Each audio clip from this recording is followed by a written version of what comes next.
Welcome back to Cast Me to Hell with me, Seb. And me, Robbie. And this week, episode 34 is our family-friendly horror. So we are now in Halloween week.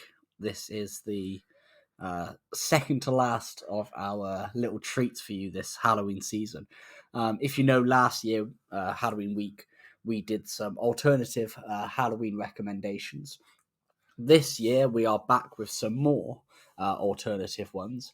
But this was actually an episode that was suggested to me by my brother, who has recently had a young child.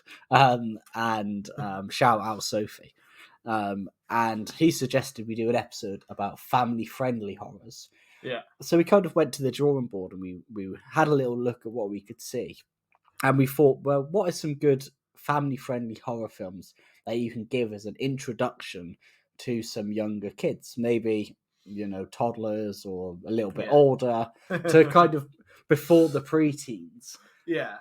I mean, so toddlers might be a bit of a they're going to be PG friendly, PG. but they're going to have it might be a few moments that are like kind of creepy, a few moments where one character is extremely scary, or it might just be that the overall tone of like a children's film, but it's quite dark for a children's film. I think is quite a lot, or maybe they are playing up on horror, but that's something that's normally known to be accessible for a child. Yeah.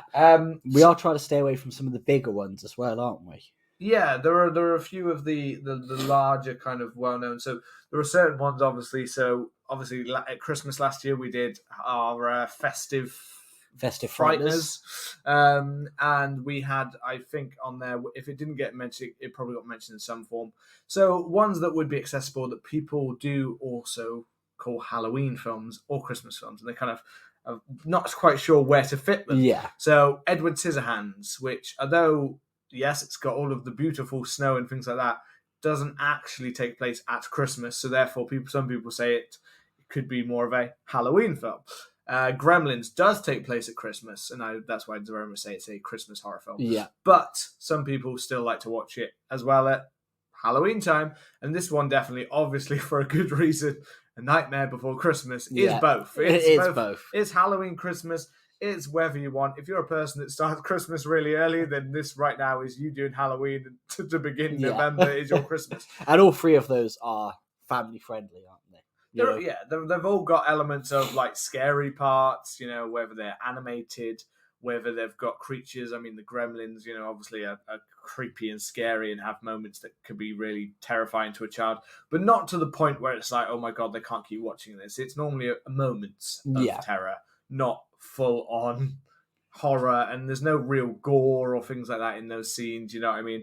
The most you get with, say, Gremlins was like the blending up the Gremlins. Yeah, it's the Gremlins getting bodies. Yeah, exactly. But the rest of it is normally not actually, and let's say with Edward Scissorhands, I mean, it's not even technically completely a horror. It's just more the ideas, the darkness of Tim Burton's vision makes it almost horror central, and the leather spandex kind of the leather. The leather and the blades kind of give you a kind of very vibe, even if the film itself is not really, it scared me when I was a little baby. But that's what I mean. He looks scary, but it's it's more about accepting people who look different. Yes, it is. Whereas you couldn't accept them. I accept nothing. You accept them. I accept nothing. I reject none. I reject reality as it is. You know me. I mean, it's interesting because it's weird because you mentioned about like your brother, and that's what kind of brought it back into our heads. And yet, when I listened, so as a few 2 episodes ago, we mentioned this, and I did use this as a link. So for both 2 episodes we did our best TV horror shows, and then in this episode we're doing our family-friendly horror shows. And yet, the one a year ago that you mentioned, the alternative horror recommendations from last year, we actually, and again, we're mentioning this again, so go and check it out if you haven't already from last year, because there's a good horror lineup last year for Halloween. Other episodes to see as well. We did actually discuss family-friendly horror in that episode. Yeah. So we talked about TV shows and we talked about horror. So this year we've kind of brought both of those to life. So we did talk about them, and the reason I'm also mentioning this is because we mentioned 3 films that were going to be and might be. Okay, they might be on your list. It's fine if they're on your list, but I still think it's worth saying these are why I didn't choose these specific films. I didn't choose certain films which were going to be on my list. So last year I mentioned the film Monster House, which is a great animation, but not many people had seen it. So I mentioned it last year, but we talked about it for a little bit in that episode, and I thought, you know what, we've kind of mentioned it. I won't do that as one of my choices last year. I thought that was going to be one of your choices. That was one of my choices. And then I listened back to the episode. I was like, you know what? I'm talking about this quite a bit. So let's cross it off. If you've listened to the episode before, if not, go back and listen to that episode. And if not, just go and watch Monster House. It's a great choice. Arachnophobia was another one I put on that I had on mine, and I took it off when I heard I talked about arachnophobia, and I decided, if I've talked about it before, and this was more me talking, so that's why I'm saying if Rob has any of these choices on his, then that's fine, because he can give it, because you didn't really give him too much of a perspective on that one. No. Arachnophobia you did a bit though. That's a nice dark, but it's not too dark. No, but obviously if you're scared of spiders, it's terrifying. And then our almighty classic, and this is the one where I think you might mention this one, but I don't know. We'll find out in a minute. Scooby-Doo. No. We've mentioned it's not on your list. It's not. Okay. It should have been. Let's have a second. We talked about it then, but let's have a second. Scooby-Doo's fucking amazing. Scooby-Doo's class. And is that's horror child-friendly. That's absolute class. But it has got spooky moments. Yes, it's more of a comedy, just like Scooby-Doo. I mean, any Scooby-Doo, even if you watch the classic animated ones. The new one, Scoob's not so good. Some people might like it with their family. It's got some good bits, but it kind of mashes together the Hanna-Barbera world into like lots of characters, and it's okay. It's nothing on Melvin Doo. Melvin Doo's an absolute crap. It should have just been about him. Yeah, that's what I mean. So we absolutely love that. It's got some great twists. It's almost like your first whodunit as well. Yeah. It's the first one you do, being an adult watching Scream and stuff and be like, oh, absolutely, I will love this. And then where does it come from? Probably Scooby-Doo. Well, Matthew Lillard is in both. Exactly. There's the link. And Sarah Michelle Gellar is in the second Scream. She is, yeah. And she's in the second Scooby-Doo. Yeah. And even if you look more into the Scooby-Doo cinematic universe, you'll find that they do a lot of cartoon full-length features as well, which are good. Yeah. And the show itself, it has these horror tropes and kind of has some amazing looking, kind of scenery that is set in, swamps, haunted houses, mines, all of this kind of stuff. And then the villains you always get are always really cool. I'll always remember the pterodactyl one. You get all the ghosts. I love the fact that they recreate in the first one that the opening scene of it is so badass. They're a lot of people are always like, oh, they should have done that as the main villain in the first one, but I like the whole Rowan Atkinson Scrappy-Doo thing. I've kind of got used to knowing it, but the ghost that is at the beginning of the film, which is the classic, pretty much one of the most classic at that point, remembered from the animated one, where it has the ghost kind of haunting them. He looks so perfectly realized from animation to real life. It's so good. So but again, it's also a well-known, and a lot of people have seen it. So. I'll even shout out Monsters Unleashed. Oh yeah, I like the second one just as much. Scooby-Doo dancing with an afro. I mean, I feel like we've said this before, but I mean, James Gunn, you've got power now. Make number 3. Yeah, make number 3. We could have an older, disgruntled version of them. Scooby-Doo is now an alcoholic. Scooby-Doo Logan for Scooby-Doo, Logan but with James Gunn's style. Turns out the Melvin Doo twist is important to the story. It is. It always was, even back then. Melvin Doo was the true monster the whole time. He stayed quiet for 20 years. Which, you only get that if you've watched the film. So if you haven't, go and watch the Scooby-Doo. Fucking do it. We should swear as much. This is family friendly. It's okay. I said this at the start of it. This is a family-friendly list of horror, but please do not get confused that this is a family-friendly podcast. This is for all the people out there who love their horror and think, what am I going to watch with my kids this? We don't have kids, no. But what we have pets, children. But what are we going to watch with our kids this Halloween? And we know there's a lot of people out there who have it. We have a friend who's about to be in this position as well, who's about to have the baba any time now. Potentially by the time this is out. Yeah, exactly. Or at our Halloween party. Exactly, yeah. a Halloween to remember. Yeah. So we're just thinking now, let's think about that. And just like people like your brother, who might want to watch this Halloween, but with his kids, what do you introduce them to horror with? What kind of ones? And yes, some of the ones we mentioned, and there are classic ones that you absolutely should. And I've got extra ones that I will read out at the end when I know when we know what both of ours are. And in some cases, when I've 100%, because you know me, when I've cemented what I definitely want to change it on the spot. I do change it very quickly on the spot. I think I know exactly what I want. And also, just for the rule, obviously, there wasn't a major rules with this one. We were quite open to anything family-friendly and anything that was horror. For me, so we did say that could have been, and I don't know if you chose any, but it could be TV or it could be a TV kind of horror, or it could be a film horror. So it could be either. Yeah. I don't know if you went for TV as well, but obviously because we did recently do a TV horror, but that was more adult, and there were a few that there was one choice where I was like, I have to choose that. As my go-to as from a child until this day of. I watched that at Halloween, and I would have watched it when I was a kid as well. Yeah, I wonder if I'll know what yours were, because I tried to stay away from some of the bigger known ones. So there's obvious stuff like the Addams Family. Yeah, so I didn't go Addams Family. Addams Family Values, both great choices. Did you go Hocus Pocus? No, I didn't go Hocus Pocus. So Hocus Pocus, and that was one, and I think that's one that Charlotte was like, you should choose Hocus Pocus, and I was like, I mean, I like Hocus Pocus, and I know people love it, but it's 100% a Disney. If you're going for a Disney Halloween film, it's Hocus Pocus. Yeah. Everybody knows Hocus Pocus, Bette Midler, old thing. It's a great little Halloween with a great little mystery behind it, and it is very dark at times for a film, and they are making a sequel to it. So that is out next year, I believe. Exclusively, I believe, for Disney Plus. But so all of those things, but I knew that everyone knows Hocus Pocus. It's like the go-to kind of kids horror. But there are other ones that I think get forgotten about. Yeah. As we'll talk about a few more as we get in there. Well, so I think you kicked off the last one. Last time. So when we did something like this, I mean, so you start me off this time. And yet again, I will start you off, my friend. And yet family friendly.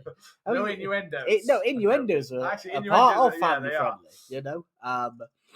If you already hear. The parents know, but the children don't. Yeah, that's it. So my first one, I was originally actually going to go for a film that I love dearly, Sleepy Hollow.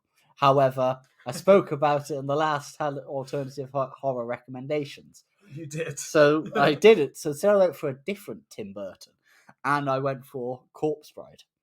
From the kind of mid-2000s. I can't remember the exact year it came out. I think it was about 2005, I think. It was somewhere around that. But it kind of has this feeling of being, a children's film. So it's stop motion, which again we know that Tim Burton kind of excels at. Yeah. It has kind of strong gothic imagery. It has strong kind of horror vibes to it. We go to the land of the undead, and we kind of have all these kind of not particularly gruesome looking monsters or undead, but we do see skeletons, and we see all these kind of fun little creatures that we get in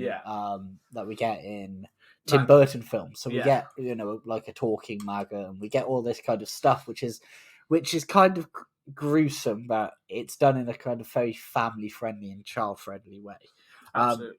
The cast is absolutely class, which I always forget about, but obviously we know it's got Johnny Depp in it and Helena Bonham Carter. I mean, it's Tim Burton. It has to have either of those two in it. It's like Rob Zombie, isn't it? It's always going to have Sherry Moon in it. Except two are actually world-class actors in one film. Let's be kind. But yeah, we'll be kind. It's the season of Halloween. We'll be kind. We have Emily Watson as well, who is another kind of great. She's obviously a big actress, but she's one of those people who flies under the radar quite often. She is. She's underrated. She's underrated for what she is. She was in we were mentioning Rendraken recently in the best about like cannibal and stuff like that. She's in that film. She's it's hard. If you've seen the TV show Chernobyl, she was in that, which is fucking amazing. A lot of swearing in this episode. It is. She always gives out a strong performance, kind of whatever role she's she's like in. if we're talking like female, it's weird because you think of them you tend to think of men in this situation more, but we've talked before about character actors, and the character actors quite often are the better actors. Like they're the ones that can always change up roles, but they get classed into character actors because they're not always people don't remember them as much, probably because they don't play the same character again and again and again. She's very much that. She's a character actor. She will appear in a film, and she will embody whatever she needs to be for that film. She won't just be I'll just shoehorn this in kind of thing. And we tend to figure men more than women, but she is definitely that. Not saying that Johnny Depp isn't a character actor because he plays lots of characters, but let's be honest, around the 90s, yes, he played lots of different characters. By the time he came Jack Sparrow, he played Jack Sparrow, and then a variation of that role again and again. Yeah, but he's different in this one. In voice acting, he's better. Yeah, and that's the interesting thing is you can get a lot of great actors, but there are people who are good actors, but they struggle with voice acting. I mean, for instance, the ones that come to mind is like Matthew Perry in Fallout New Vegas. His performance just always kind of feels so flat. And you get a lot of these kind of people who are used to doing a lot of acting, but not so much the kind of voice acting side. And Emily Watson is one of those people who could always do a great voice acting. She could always do that because I guess because you're not using you don't have the camera, and you're not having to portray with your body. It's all tone and it's all. Yeah. But if you look at what the really good ones look like, they still are doing exactly that as if they were acting in front of someone. They're still their body. Like the best voice acting animated performance probably something like Robin Williams as the genie in Aladdin. Absolutely class. You know what I mean? But his body, his face thing, he's still doing everything. He's completely still. It's like there's a camera there. He is there. He basically is the character, but that. I think that's where, with some voice actors, it does get a little bit lost where they think, oh, this is just I can just go into the booth and just say the lines and I can... No. Yeah. It doesn't work because you're not trying to be anything more than just read a line. And I think sometimes we do get that with certain voice and animated and voice roles and things like that. But then you also got Joanna Lumley, who does great. Richard E. Grant, who's another kind of great distinctive voice actor. And then, amongst others, Christopher Lee, who does deliver a strong performance. I mean, like by this point in time, this is very much Tim Burton's go-tos. A lot of these people that you look on this list are in loads of his different kinds of, especially around this time. So like Christopher Lee and Johnny Depp, obviously this around 2005, I believe. It is 2005. So this is the same year that Charlie and the Chocolate Factory was released. The remake, which again, there's another good horror suggestion because Johnny Depp's fucking terrifying. He is, isn't he? In a weird way, in a very strange way. I don't know what his choice of person, but it seems like he was trying to be someone of a musical, someone who's got a very big musical background, but also a background that was very classed towards wrongdoings to children. So, Christopher Lee was in that as well. I think Emily. I swear Emily Watson's not in that one. No, that's I don't know. I'm mixing her up with Helen Bonham Carter in my head because, of course, Helen Bonham Carter is in any role. Yeah. I'm just thinking of another one that was around the same time, which is called Big Fish. Yeah. I always feel that's your screen's touch screen. Yeah. Big Fish. And Albert Finney is in that film. Joanna Lumley's in that film. That's also got Ewan McGregor in it, which is a great, like, different kind of. It's still weird, but it's Tim Burton. These are all like fantastic like actors that he's just built a roster because by this point in time he was like unstoppable. He was at his peak, do whatever he wanted. And then we also have Danny Elfman returning to do the score, like he does with pretty much all Tim Burton stuff. Yeah, Batman, he's up there for me. He's up there with kind of Hans Zimmerman and John Williams. Yeah, he's absolutely these great orchestral sounding scores. But then there's also some original written musical numbers, which are great. I think you can have an amazing kids film, but what brings a kids film up more for me is when it has great musical numbers. Like a lot of I don't watch a lot of the Disney films. I haven't watched any new Disney films for a long time because it's not really my thing. But the ones that I watched growing up with, the main musical numbers will just stick with me, Yeah. because they're just bangers. Yeah, most of the good ones are that. So, what off the top of my head, I absolutely love Hercules. Hercules got class Hercules, and numbers. it's got a banging soundtrack. Yeah. It just draws you in every time. Even say Beauty and the Beast, because the Beauty and the music Beast, is fantastic. Gaston. Yeah, so all of that is what Aladdin. makes it kind of strong. Yeah, those 90s ones hit out of the park. Some of the modern one days, to be fair, do also have some great soundtracks, and is what kind of raises them up. Not just the Frozen of things, but some of them actually had like stronger stories and music. But one thing I know, I love Tim Burton's weird twisted. Like he started by doing little doodles like this in his notebooks. He did one which is another good one, which is Frankenweenie. Yeah. But he also did the original, like a short version, a live action short version of it before he ever made a little animated version. And you could see right then just the twistedness of his kind of style. That's one of his earliest things he did, and the twistedness of his kind of his imagery. And in like obviously, A Nightmare Before Christmas is produced by him, but not actually directed by Tim Burton. Yeah. But it's the same kind of styles here. Yeah. You know what I mean, the same kind of weird monsters, musical numbers, funny little characters that you're just like, that's so twisted. Yeah, it's this kind of like twistedness, but in a playful way, you know? Yeah. So you do, I mean, if we're looking at something like Nightmare on Elm Street, you know, the boogeyman being a sack full of worms, and yeah, exactly. It's kind of boogie. Yeah, when you watch it, you're kind of like it borderlines on gross. If that had been a live action thing, it would be gross. Yeah. But because it's shaped stop motion animation, and and it's colourful and it's friendly, you're kind of. I mean, obviously, if this wasn't animated, this wouldn't be family friendly. No, because this would be dark, and you would have a man. Corpse Bride. It has body parts falling off. It has like open grave kind of things. It has all of these like rotting corpses, and like all of those little things are in there. But they're animated, so they're fine. They're fit. And this is where family friendly gets a lovely little area to. A little murky zone where it's like it's fine because it's animated version. You could right? dip And it your doesn't look toes that in. real. Yeah, because their skin's like blue. It's like no, that's not.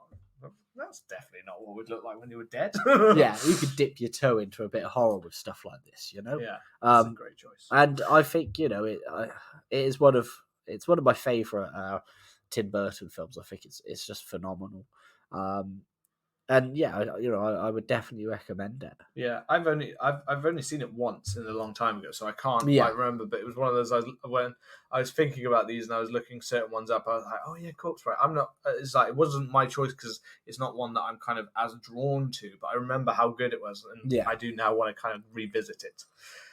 Right, mine is also, I would say, quite alternative, and Rob's going to see because I'm going to put it in here. Well, I'm going to close thine eyes. It is Spirited Away.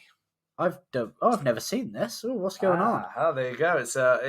I've only recently watched it, so there's probably some people out there like, how the fuck have you only watched this recently?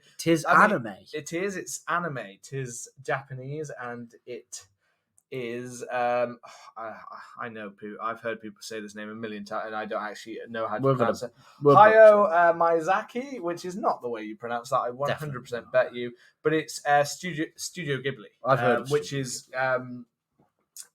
has such an array of like amazing, which I have not watched most of them. You know what I mean? I've literally we said about like reaching into others, and this is not a straight up horror animated, but in the same way that a lot of them we said have that murky darkness, strange figures, and scary scenes, this film has it absolutely. So I watched this. I had seen this before, like in like kind of parts, but I don't remember. Weirdly, this film used to get played around Christmas time. It used to get played like really early in the morning on Channel 4. Okay. And it's what's kind of happened? Because I've never.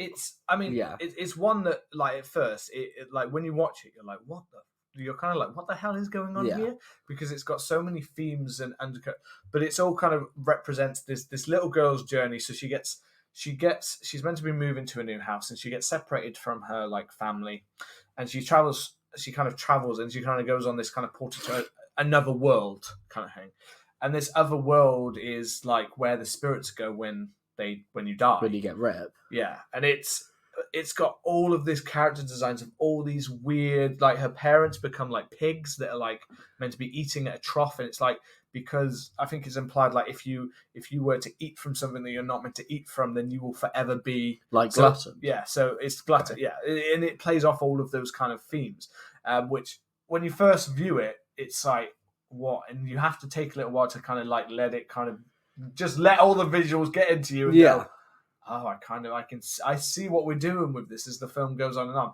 and she has to quickly become almost like.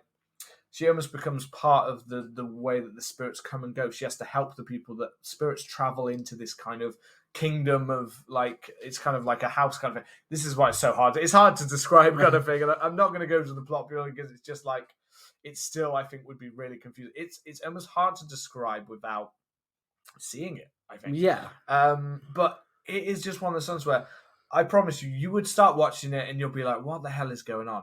But you won't be able to look away because it's beautiful. The visuals are absolutely amazing. I mean, it is hugely critically acclaimed film. A lot of I know lots of people who would have seen it.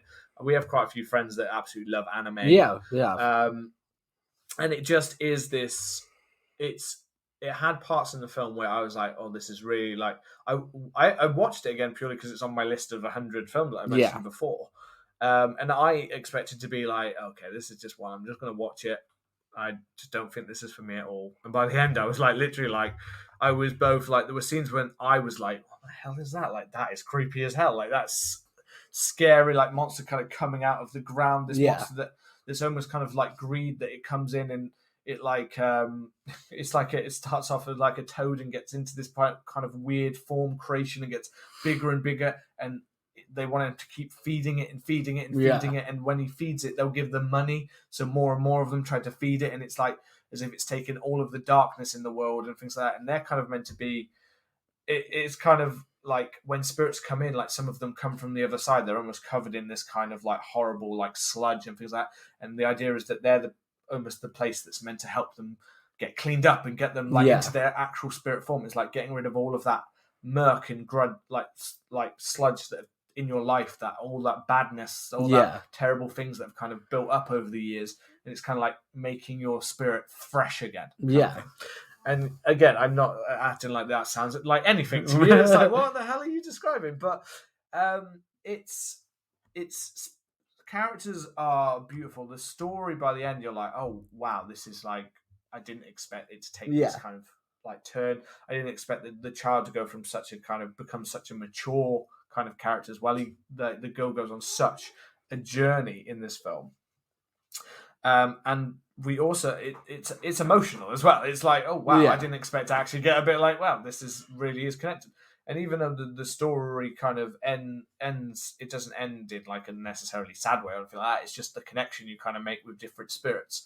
And it's also one of the few times where it's like I was watching it is a dubbed one, but luckily with animation, it's easy to make it a bit better. Yeah, like you can tell it's not exactly the voice that are meant to be in there, but I normally hate that, and it's one where I actually was like, actually, I get that. Yeah, because I mean, I think I'm not overly versed in anime. I'll be honest. When I kind of didn't watch it, like you said, we have got quite a few friends who watch anime, and I know, in particular, kind of two podcasts that we listen to and we support, which would be Scary Friends, Scaring Friends, which is hosted by Philippe, and then Night of the Podcasting Dead.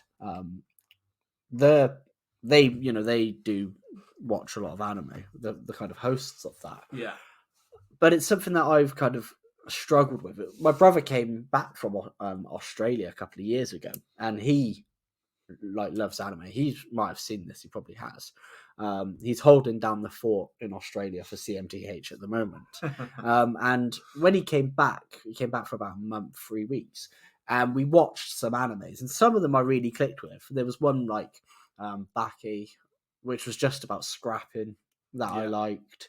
And there was another one that we watched. I can't remember its name, but for the most part, I've never really been able to connect with anime.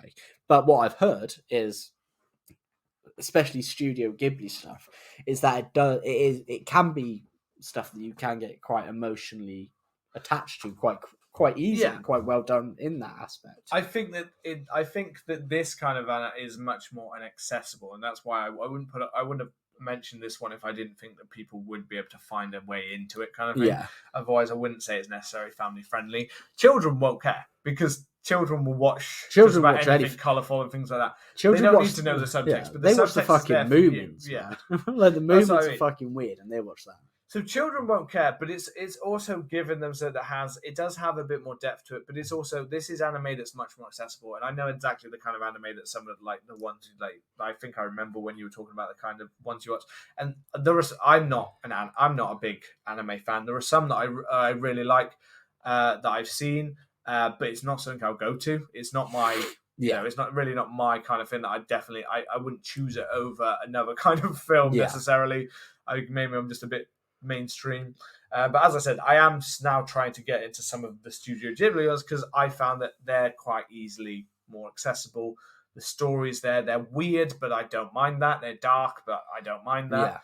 But they're also there's also more of like a clear story, where sometimes I feel like they get very convoluted, very like thing, or sometimes they're just more action than they are story. But that's not me talking in general. Some people are like, what the fuck are you on about? Oh yeah, because I haven't watched that many of them. So throw us some ones that you think are easily accessible ones. I know they've got a Netflix series on from Cowboy Bebop coming out. Yeah, that's like a I've watched. live adaptation. I have seen a bit of like that before, and I didn't mind that. So I'll give the adaptation a go. And I was trying to like do the series, but I know that they're slightly more like kind of link a bit more to like a little bit more mainstream. I'm not saying these are mainstream in terms of they haven't taken inspiration.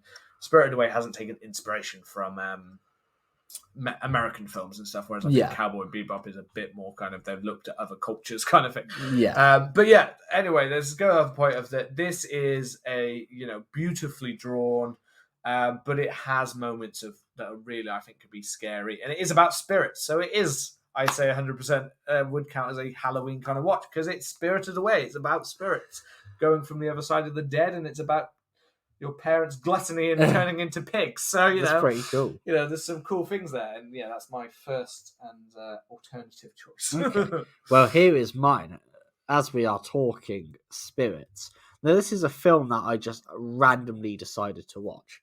And I decided to watch it because I thought that it had the most random, weird name. Yeah. That was just a pun. And I was bored on a Sunday a couple of years ago.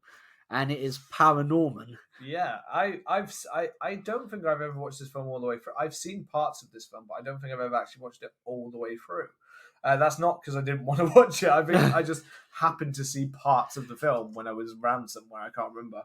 I remember enjoying the parts that I've seen. I remember seeing it was quite dark, and obviously Paranorman's very in that kind of stop motion. Like, it's not necessarily, is it? It's stop motion. It's stop. I didn't know if it's stop motion or if it was like the CGI version of stop motion. I think it is stop motion. One of the. It's a stop motion, but it's one of the first ones to use like a 3D color printer. Yeah. So I'm not sure whether that means that when they did it, they used like a 3D printer to make the models, or what. I don't know what it is.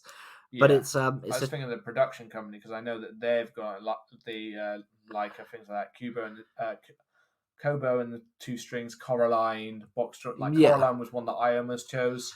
They've done lots of those kind of, like, they're, again, it's highly critically praised. Most of the films they make are like top notch. Yeah, and I just put it on because I was like, I don't usually watch films like this, because I was just bored one day, and I was like, you know what, I'm just got to stick it on. The worst, I mean, if it's shit, I don't have to watch it. And I genuinely found it to be really charming. So it's kind of about this boy called Norman, if you haven't guessed. Old school name as well, which I respect. Just something paranormal happens. Yeah, something paranormal does happen. So yeah, again, it's got some good voice actors in. So you've got, you've got Cody Smith McPhee, who's Cody Smith, Let the Right One In. Let the Right One In. Dawn of the Planet of the Apes. Yeah. He was Nightcrawler in one of the X-Men, in some of the newer X-Men. Right, I said Let the Right One In. That's the original. He's in Let Me In. Let Me In. Yeah, but still good. Yeah, Jodelle, Micah Furland, Bernard Hill. Oh, classic. Yeah, classic Bernard. Anna Kendrick. Casey Affleck, Christopher Mintz-Plasse, McLovin. And that was kind of where this was around when he was at at the peak of McLovin. Yeah. But then he kind of the peak of McLovin. But he did kind of step into a lot of voice acting stuff, and he is quite good at it. He has got quite a standout voice though. He's quite distinctive in his voice. That's what I meant. Distinctive. Yeah, It's not standout. Jeffrey Garlin. Yeah. And it's just like a strangely charming film. It's about a boy who can see ghosts. It's set in Massachusetts as well, and it kind of has that whole witchcraft kind of vibe to it, Halloween-y town. And it's about this boy who can speak to, who can see ghosts, and he can see the undead. And his uncle tells him that you've got to recite this chant, and stop this curse from happening. And it fails because the school bully stops him. You know how those school bullies are, man. Yeah. They stop us during our necromancer chants.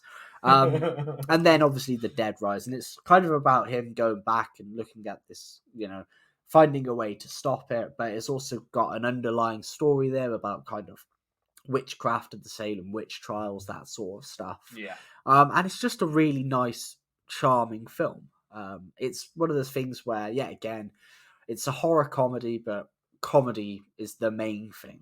A lot of the zombies that we get, whilst they're after our hero Norman, there's no gore, there's nothing like that. It's slightly the Tim Burton approach to it, where some of the characters kind of look gruesome. Yeah. If I had a horde of undead coming towards me, I'd be cacking my pants. If they were, bright green and kind of looked like they look in Paranorman, I'd probably be all right. It's that kind of thing where. Well, it's like the dry corpses, but they've got like holes through them, but possibly little parts fall off and things like that. It's sometimes used for the comedy, though, isn't it? It's like the arm falls off and then they pick up their hand off it, like all the hangers crawling, something like that, Yeah. And it's that kind of cutesy thing, and it's got a moral to it at the end of the story, which, again, like we said, whilst this doesn't have any musical numbers within a lot of kids' films, we do get, and obviously in adult films as well, but you get it more in kind of children film. You get more of a kind of blunt, this is the lesson, this is the moral of the story. They kind of beat you over the head with it almost. Because, you can't really subtly go about it, because it's because you're dealing with children. It needs to be a clearer message. Yeah, and kids do look at films, and they do take some inspiration from it and stuff like that. But it's got it's got a positive message about kind of accepting who you are and accepting people for what they are, kind of thing. To be fair, the animated films that are the strongest tend to be the ones that don't try to shy away so much, don't try to talk down to children. So the ones where they just constantly have goofy characters and constantly have creatures that speak gibberish, things like that, or where it's just played as it's only toilet humor and not much else. Those are the ones that tend to be a lot weaker.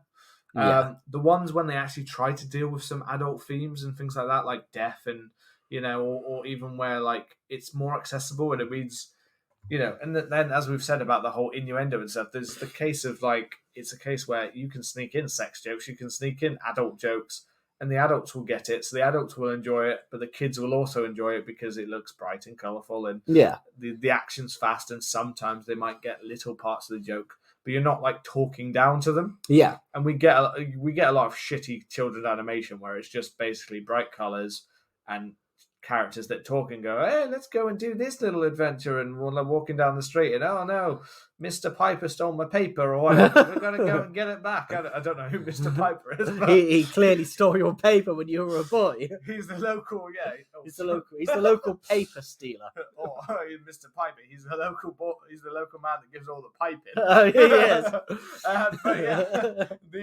But anyway, that kind of dead, basic stories, or you've got ones like Paranormal or Corpse Bride or or even things like, say, The Incredibles or things like that, where they're trying to tell more of a story that adults that seems more relatable, not just to kids but adults. And you're not just talking down to them, being like, oh, this is a silly zombie who's just constantly making silly noises and falling over. And it's like, that's not like, it's actually trying to be scary and not just trying to be, oh, yes, they're okay, but they're nice. They're actually just a friendly zombie that's just trying to be, why? There's some why do we need that? There needs to be more there. But what's also kind of great about this film, and it was slightly controversial when it came out, but it featured the first gay character in a mainstream animated film.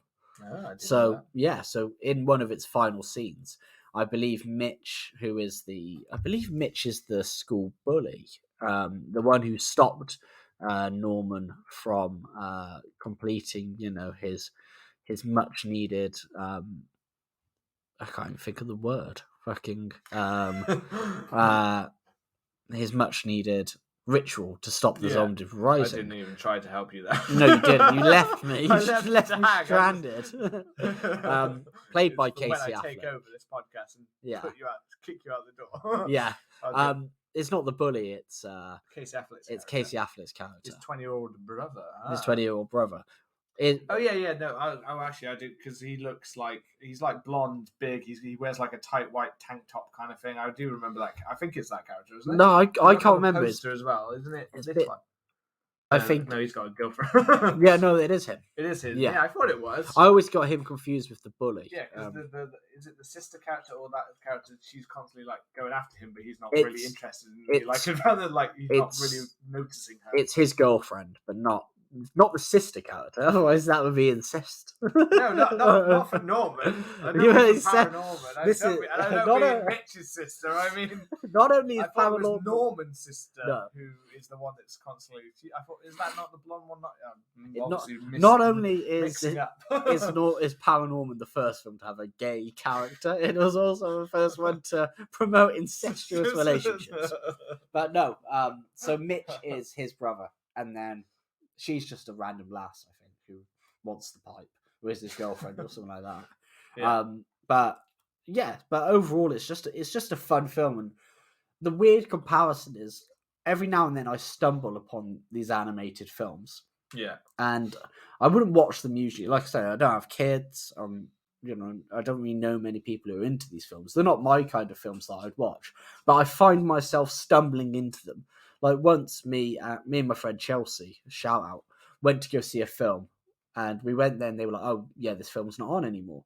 So they were like, "You can go see this film," and we were like, "Yeah, fuck it, we got Cineworld cards, we'll do it." And it was an animated film about Will Smith getting turned into a pigeon. Oh, I know. Yeah, and then I've never watched that film. I have no idea if it's any good. It was alright. And then there was Megamind that I watched with Will Ferrell. I fucking love Megamind. Will Ferrell? Yeah. Megamind's cool. I think Megamind's great. The humour in it. I wouldn't watch it on its own, but I just flipped onto it on TV one day, and then I was like, I watched like 5-10 minutes, and was like, I'm actually going to watch that. Yeah. And I stumbled on Paranorman. You stumbled on him. I stumbled on him, and it reminded me of when I went to the cinema and I watched Jimmy Neutron. Oh yeah. It kind of had that funness to it. Yeah. That kind of weird. I liked that as a kid, that film. Weird kind of TV dip series, in. wasn't it? But it was the movie version. But I liked that. Yeah. Yeah. So that is my second one, and I would definitely recommend that. On to you for number 2. My number 2. Okay, so mine's. Mine. I have left mine open between 2 versions of it purely because it depends on how accessible you find one version or the other. So this is something that's from my very much from my childhood. Possibly was my favorite TV show from my childhood, but it's also been made into a modern day film, which isn't bad. Not exactly perfect for me, but it would be perfect. Like for some people, would absolutely love this as a horror Halloween film, and that's Goosebumps. Nice. I was thinking of Goosebumps. Yeah. So this is why I'm saying that I decided to go. I'll say a bit about both purely because it depends on the generation. I've got the DVD box set of the original Goosebumps TV series. Yeah. I think it's on Netflix on the kids part. Some series. This is UK, obviously, but I think it was. But obviously, I do know at the same time that the nostalgia that I remember for the show doesn't completely match up to the way it's today. When I've watched some of the episodes, not all of them, but some of them have not aged well. No, Some of them, like the acting is stunted. The way it's shot just looks so dated.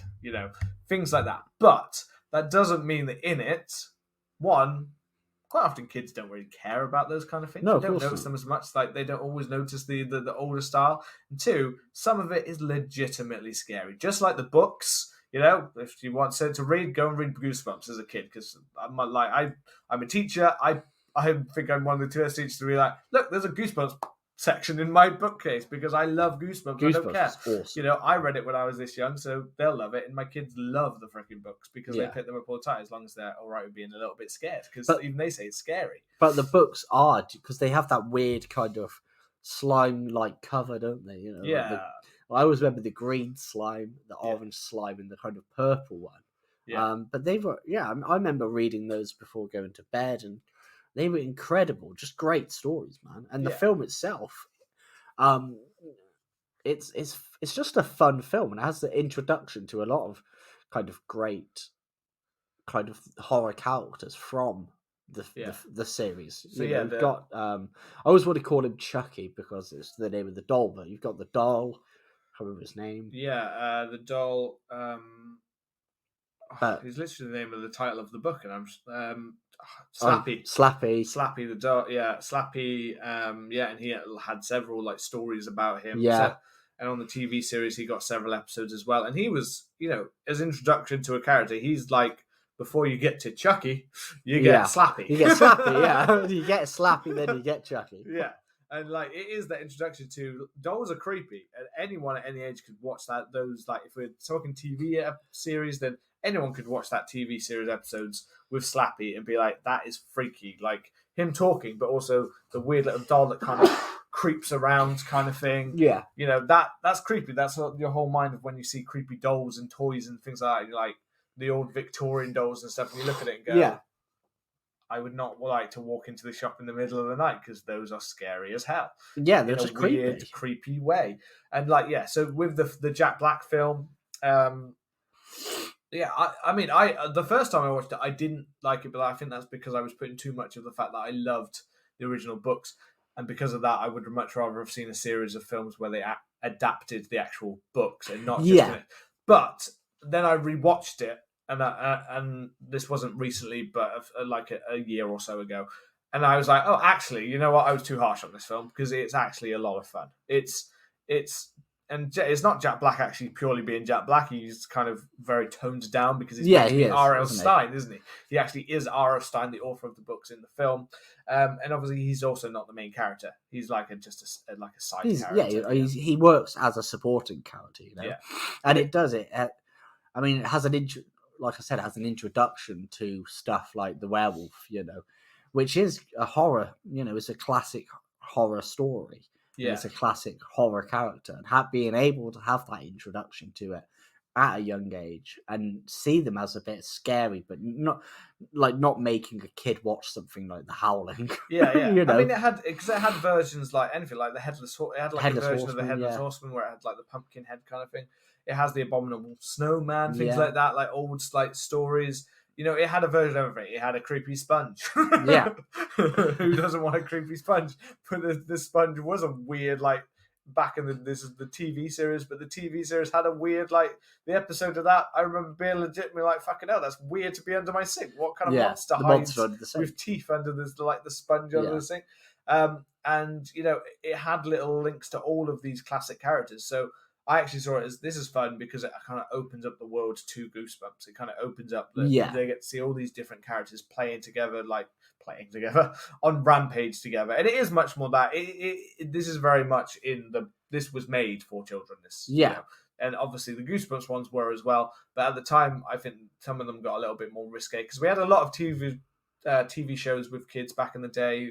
Are You Afraid of the Dark and things like that, where they'd go, but I'd say the TV series is probably at times darker than the film is. The film's quite lighthearted. It's more like the monsters on a rampage. I wouldn't necessarily. I know it will be scary to toddlers, young children, but it won't be like it's not terrifying in scenes. Even though Slappy's quite creepy at times. Slappy's always voiced by Jack Black as well, actually. Nice. Slappy. There is a sequel to this, which is not as strong. I haven't seen this. It's a bit more. It's a bit more basic. It kind of feels very much like we're treading the same ground, kind of thing. Yeah. I mean, as I said, I would love for them. I would love something like Netflix to pick up Goosebumps and just recreate the classic TV series format. Each episode, we have a new story. Each episode, well, I think that Disney would work Plus perfectly. Disney Plus are adapting an R.L. Stein story, aren't they? Yeah, I mean, obviously Netflix did recently as well with Fear Street. Oh yeah, they did. How can we forget that? Yeah, Fear Street. So the R.L. Stein is on Netflix radar. So I'm hoping, but I don't know who owns because obviously the films did all right, so they still may be making more of those. Is he dead? I think they were going to. No, he's still alive. Is he? I always thought he was dead. He cameos in the films. Oh, fair. But yeah, there were just some episodes, and for me, like the standout ones, I used to have them on video, on VHS. I had to clarify that, just so you know. I used to have my favorite was the Haunted Mask. Oh yeah, the Haunted Mask was. It just works so well, and I've rewatched it, and yeah, I'm not saying that some of the kids are so the acting's not amazing, but the reaction and the girl Carly, I'll always remember this because I watched this on repeat. I think I wore that videotape out. Yeah. But it's just so creepy about the fact that she's a child who really kind of wants to scare other people because she's always getting scared by bullies. And then when she gets this mask, and it is a scary mask, but it's more when it starts attaching itself to her face, and you see it, the skin, and she's pulling and pulling, and the skin's pulling with it, and I like the idea that could suddenly start to attach itself and be stuck, and she's trying to get free from it. I mean, there's literally just a scene that plays out for a couple of minutes where she's literally trying to tear it off herself, and she's screaming, and it's like, this is quite intense. But still, for the most part, there's also a clear kind of message underneath it with bullying and things like that, and the way that other people could feel about themselves. If you treat someone like that, this is how they could feel about themselves. The mask is just in place of, Yeah. But it's they are that's just the way that they kind of feel about her, and with.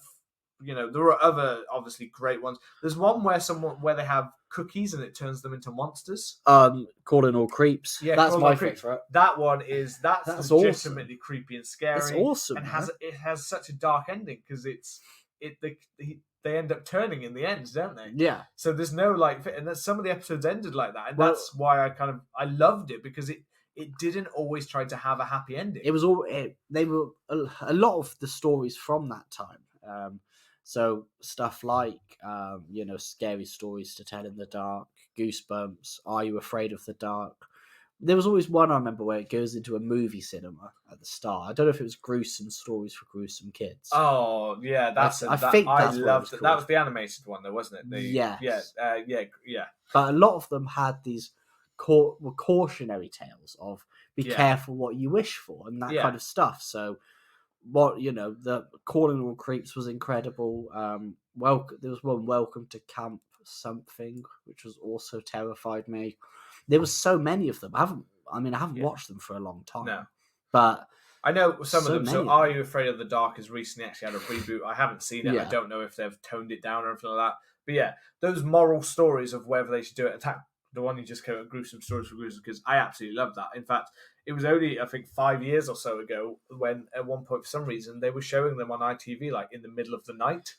And I watched them back and was like, God, these actually were really dark. Oh, mate, the opening used to scare me. It's creepy, and he's, eating worms, and you've got the spider who... Yeah. The spider's the one that looks scared of the guy behind the projector. Yeah. And you got things like bugs... just getting smushed, even though they've been little animated creatures as if they were alive, which is not what they normally do, because it implies that they were alive to the children. And nope, smushed. And you had little stories about kids who were snotty nosed little children who had a bad attitude to everything. And by the end, they're normally and they were never seen again. Yeah, I haven't seen them. Yeah, I haven't watched it for so long. I'm sure it's probably also YouTube. It will be. It's. Again, that's another kids' fit. Have a look on YouTube. Have a look on this video. See if you can find some of these. But there's a whole range of these things that are just fantastic like if you want things for your children. But I think, weirdly, our generation probably learned good lessons from this show. Probably. Instead of boring them saying you shouldn't do this because of that and giving like videos about safety on things, these taught us not to do certain things. It was like, okay, yeah, we won't do that because otherwise we'll turn into a row. So yeah, that's such a classic. You know, so yeah, I mean, I adore Goosebumps. Goosebumps is my childhood, basically. Yeah, I loved Goosebumps. Between the books to the TV series, it's what I want. And I know back then it used to be on a more of like a cable network. So only when it was on BBC did I get to see it. That's what I saw it. And I only got when I used to go to my grandma's and she had Sky back in the day, and I was like, I loved it every time I got, purely because I got to go and watch you know, Goosebumps and like the Jackie Chan story, like Jackie the animated Chan adventures and all those kind of ones. That they got all the new episodes, whereas we were just like repeating old episodes, kind of. Yeah. So that was my love of children. It was like Fox TV or something like that. Like channel. I always wanted my parents to get Sky, yeah, so I could watch Jackie Chan Adventures, but I never could. Jackie, Uncle. Well, I guess we'll move on to my last one. Move on. Now, this is one that I watched when it came out. So I was 5 years old. Would I let a 5-year-old watch it? Maybe. This is definitely I've seen the image now. I did look away like Rob did before. This is my second Tim Burton film. Yeah. And I think it's just an incredible film yet again. It's Tim Burton yet again during his prime. It's filled with incredible actors, whether it's in cameos or you know larger roles. This is possibly the most packed actor-wise of Tim Burton's films ever. Yeah, like this is just a roster of huge. This is after it had come off of like Oscar nominations for like Ed Wood. Yeah, when he was at the this is peak Tim Burton, but he might be more accessible to a wider audience, kind of thing. And it is Mars Attacks, and I always remember it. And the reason why I think it's such a great family-friendly horror film is it introduces people to stuff like sci-fi, and it has that kind of 1950s B-movie feeling.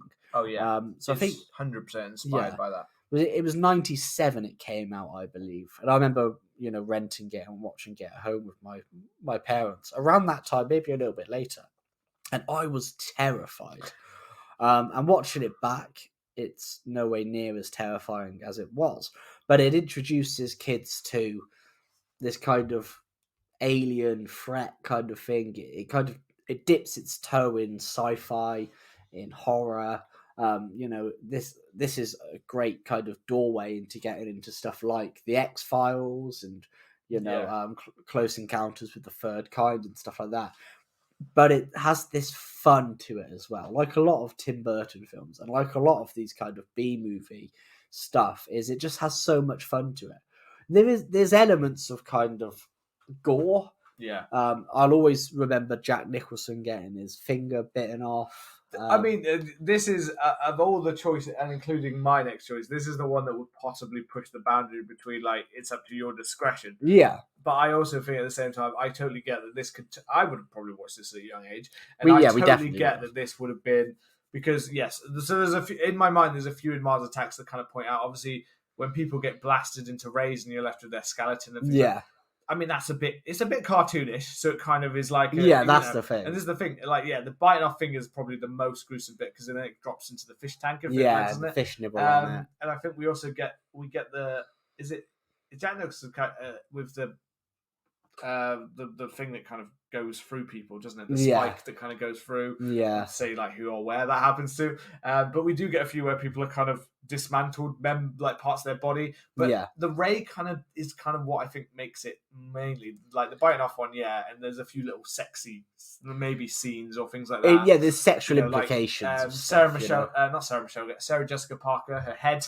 Kind of just being ahead, and Pierce Brosnan. Like this is another thing. Like, listen to this cast. If you had this cast now, Jack Nicholson, Glenn Close, Pam Grier, Annette Bening, Pierce Brosnan, Danny DeVito, Martin Short, Sarah Jessica Parker, Michael J. Fox, Rod Steiger, Tom Jones, Natalie Portman, Jack Black, and I've missed a few there, but still, like, seriously, that is a stacked cast, and I think there's a few other cameos that are missing from that Probably, list as well. man. But it's such a stacked cast, and it has this. I don't know. It just has like such a funness to it. You know, when when the Martians die, they die very cartoony. And when their heads blow up, blowing up, and it's green, and it's using the country song, isn't it? Like, I love that. I love that kind of. And it is very much more comedy, and like you said, B movie. Yeah, I would say it's not. It's some of the special effects are almost put there to be like kind of look a bit fake and a little bit like people getting zapped into bones. It's funny. Like I mentioned the Ed Wood thing before, and it's actually quite funny because obviously Ed Wood was about one of the worst B movie kind of or lower than that movie ever made by a director that made what's it called, From Out of Space, like considered one of the worst films ever made. I can't remember what the first part of the name is. Something From Out of Space. Someone out there will know it. Yeah. But anyway, it's based on that, and his follow-up, I'm pretty sure this was like the follow-up to it. Yeah. And it's basically him then making his idea of what, like, not the worst film ever made, but what a classic B movie would look like in modern day at that time. Anyway. Yeah, no, I literally, until you put that on the screen a minute ago, I'd almost forgot that this film existed. Oh. And now that you've said it, I really want to watch it. I'm literally now like thinking, I might watch this tonight, because I'm now like, I forgot about Mars Attacks, and this is probably my favourite choice out of any, including my choices. And it has it just has these people who just get killed off, Yeah. Like so many big actors. Jack Black, Michael J. Fox just killed straight away. Yeah, Paul Winfield. We forgot. We didn't even mention DeVito was in it. The absolute king. And he's great at this. He's like that scene where he's like joking around with Tom Jones, and Tom Jones is actor. Tom Jones just Tom Jones is great in this film. Yeah. And that was Tom Jones at his height of his powers as well. Yeah, it was. Sex Bomb had just been fucking released. Was just about to be released. Yeah, and I was fucking vibing. Danny DeVito doing the old. Do you I can't figure the lyrics off the top of my head. Not unusual. Not unusual. That's the one. Not unusual. I was thinking of different lyrics. That's why. That's why it read completely different. Unusual, but yeah, you've got Danny DeVito doing that little dance with him, kind of. Yeah, it's awesome. And it's actually it is actually him going away from his usual cast as well. Yeah. Because apart from DeVito obviously Batman Returns, and DeVito's been in plenty. A lot of these other actors have not been in many Tim Burton films. I mean, I weirdly, and actually, I was just looking. I was intrigued because of the budget. So like 70 million, and it made 100. So I was thinking that weirdly, even though it had such a stacked cast, I don't think I remember this being actually a huge hit. No, I'm surprised by. I know it's weird and alternative, but seriously, like.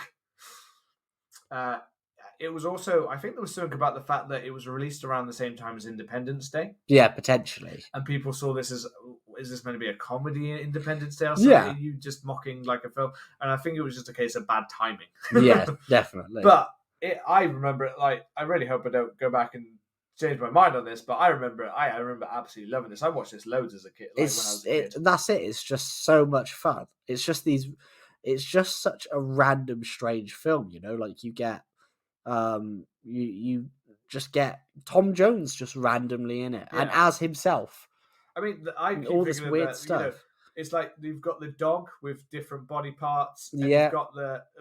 I just keep thinking of the Sarah Jessica Parker and Pierce Brosnan on the spaceship where their heads are like rolling around and stuff. Yeah. Like, I love you as the ship's going down. And even this is one of like Michael J. Fox's last like main before he had to kind of stop for a while.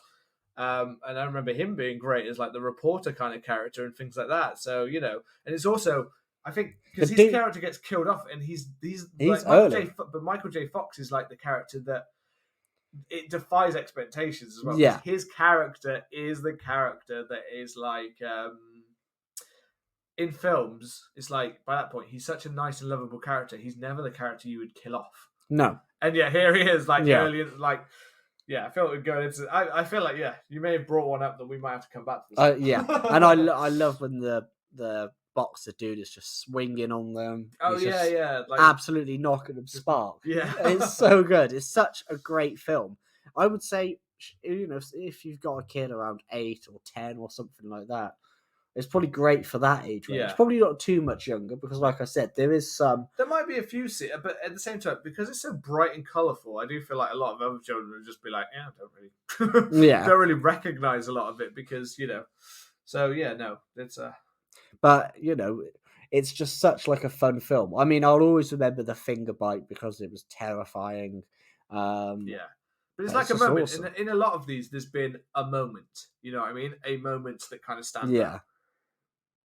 But that's my final recommendation. Now, I would definitely That is a great recommend going to choice. You check should it go out. and watch the. So again, it's perfect horror Halloween viewing. Yeah, Yes, it's very much more B movie sci-fi, isn't it?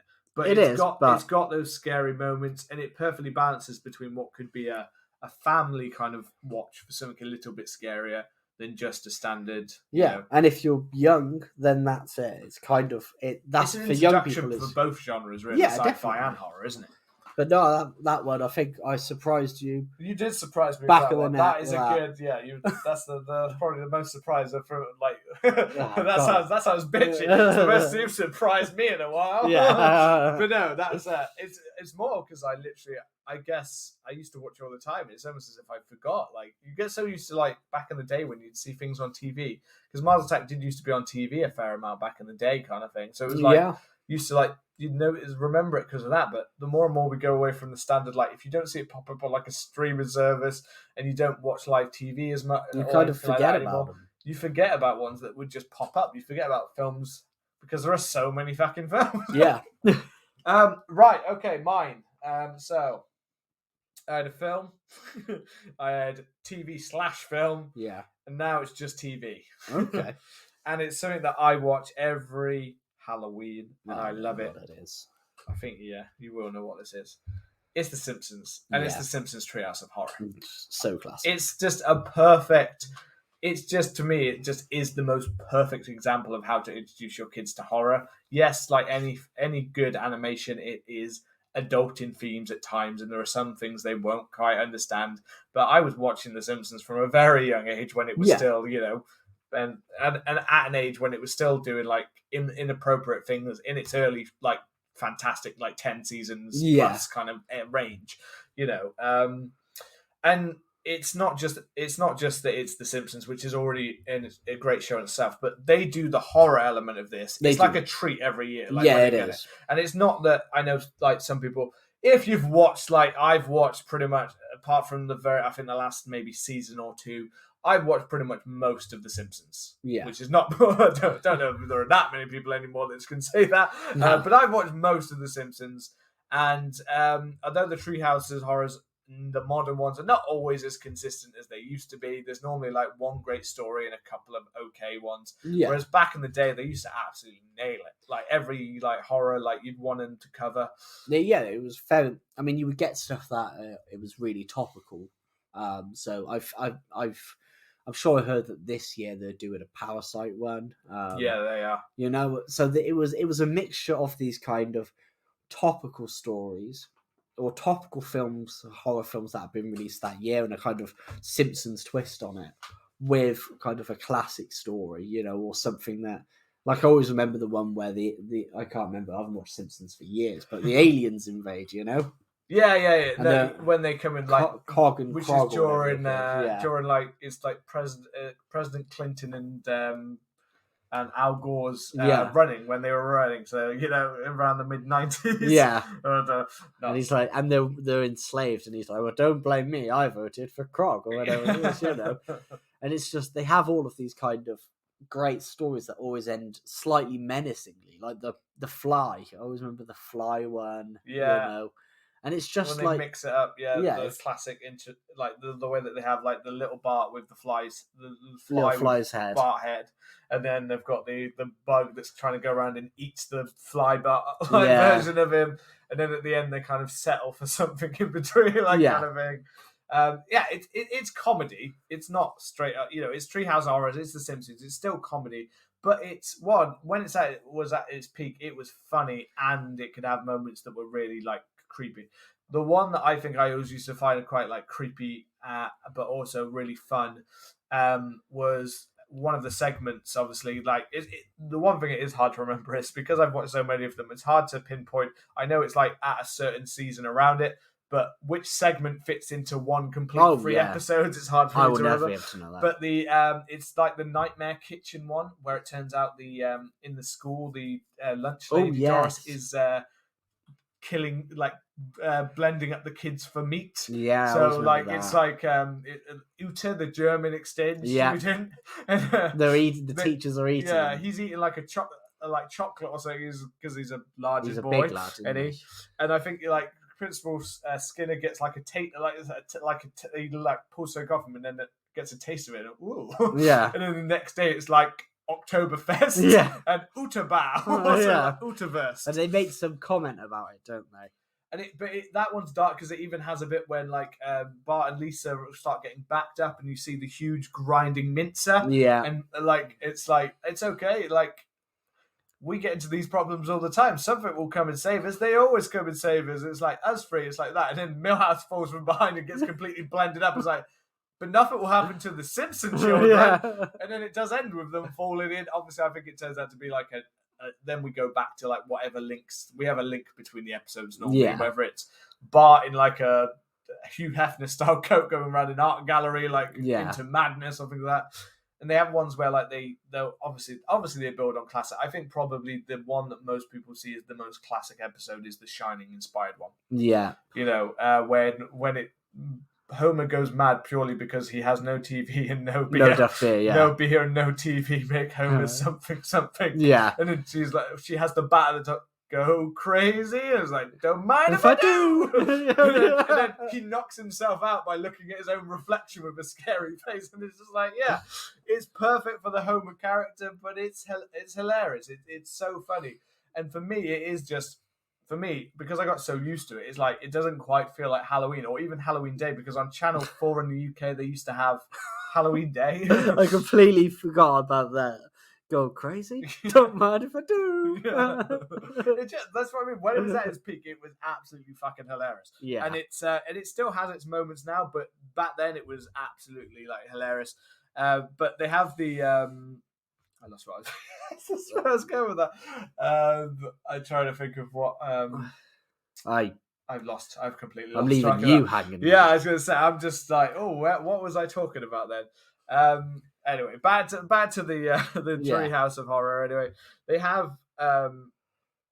they just have episodes that are just so like, they either have ones where they've used classic stories or they've kind of made up their own little stories. Yeah. You know, as most people say, when The Simpsons tried to go a little bit off the rails was when they started bringing in more and more celebrity guests. Yeah, and it kind of overran. And there are some where we've had like Halloween ones where they had like Hugh Laurie and stuff like that, which just didn't work quite as well because it just seemed a bit like, it doesn't quite work. It was like a stranded boat one. But it's not all of them. But if you watch any Treehouse of Horror, like I think the second one they ever did, the first one they ever did is The Raven.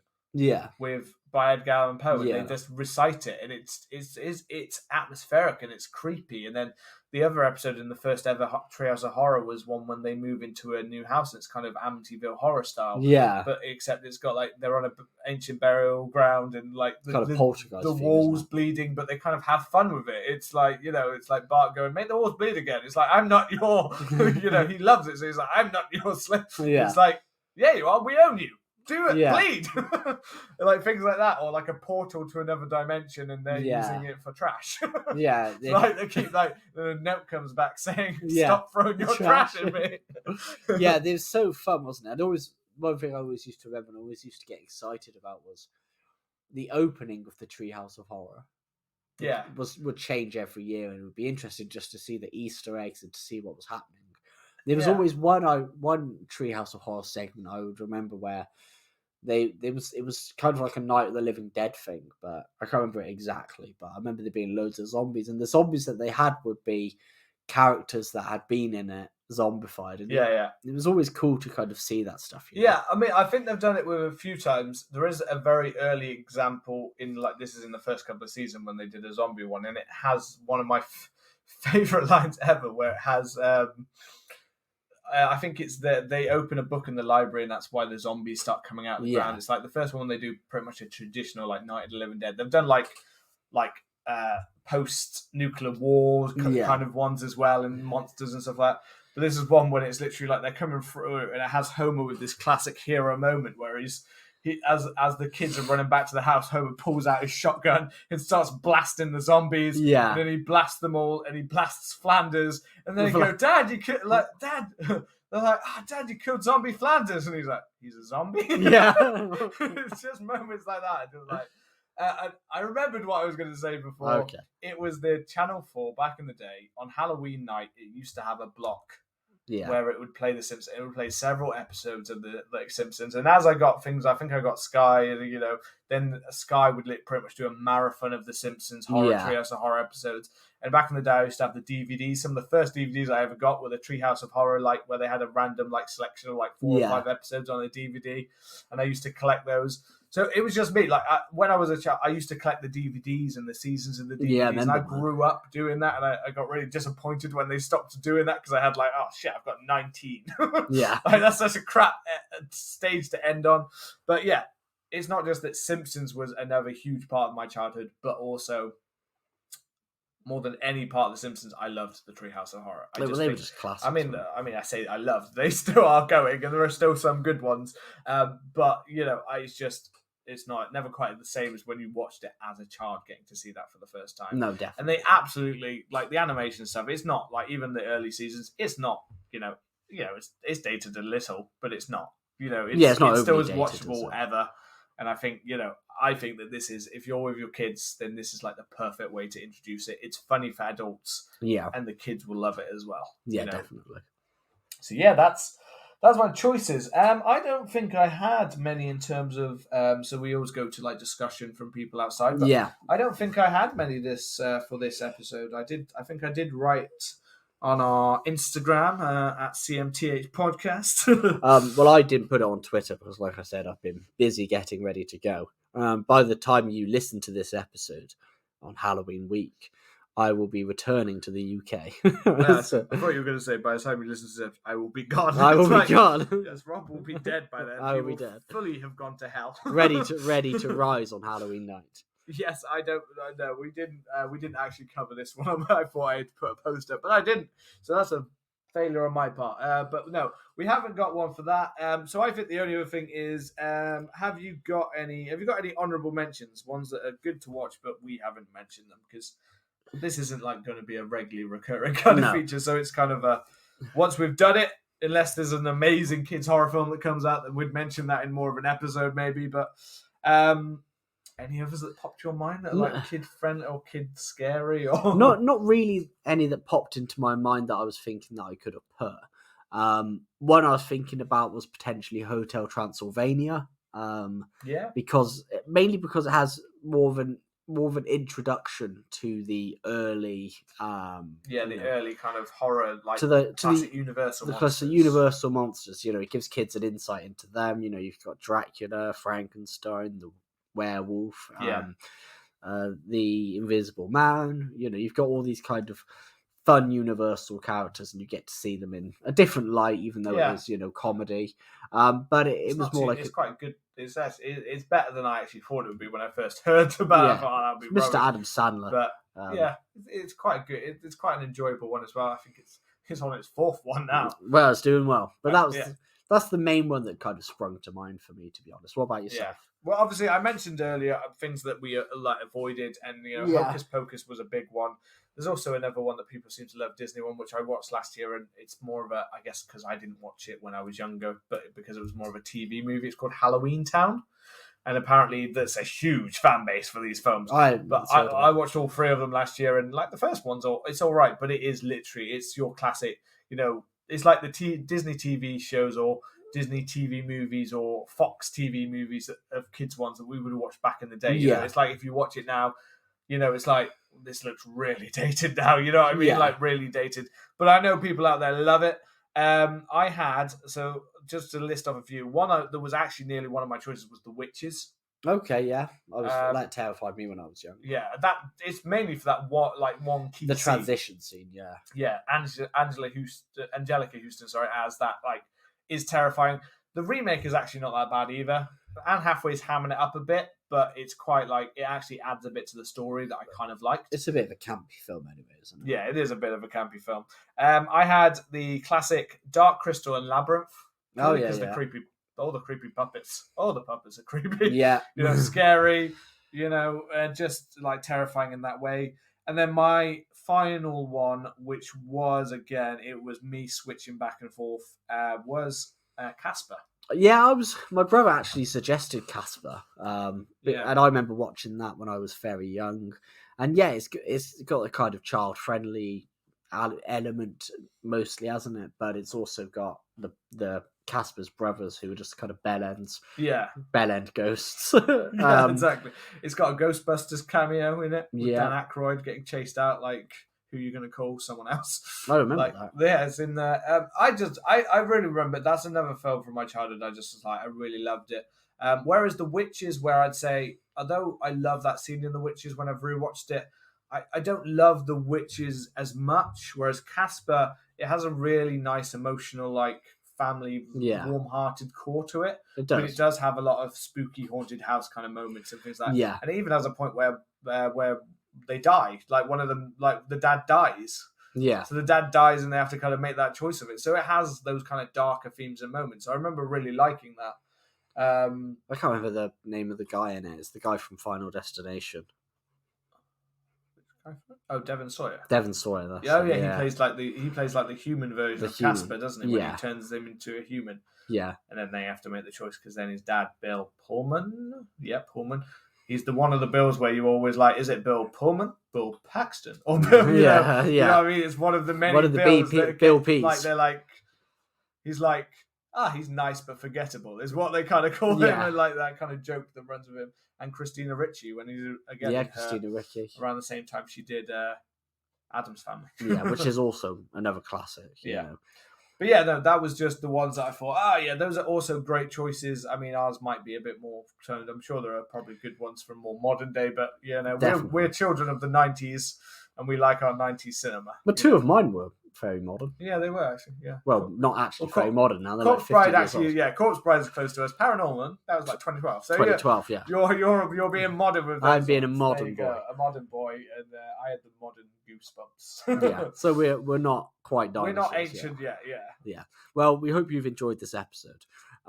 If you have, and you've got any family-friendly horrors that you always watch or you'd recommend, come and tell us on Instagram or Twitter at CMTH Podcast. This is also us formally inviting you to join us at the campfire on Halloween this Sunday. I believe Halloween's on a Sunday this year, isn't it? To join us for some more campfire tales.